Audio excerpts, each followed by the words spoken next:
Welcome to city daily news. దక్షిణ కాశీగా ప్రసిద్ధిగాంచిన వేములవాడ శ్రీ పార్వతీ రాజరాజేశ్వర స్వామి ఆలయంలో హుండీ లెక్కింపు కార్యక్రమాన్ని మంగళవారం నిర్వహించారు.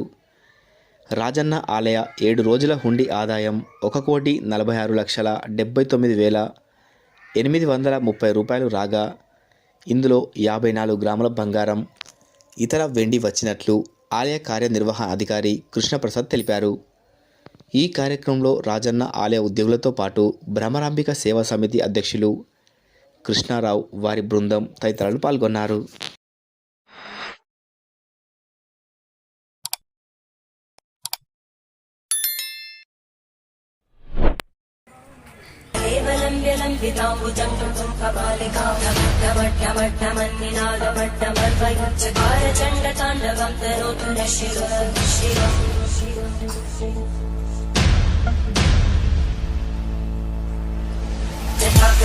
సంభ్రమగ్నమన్మలి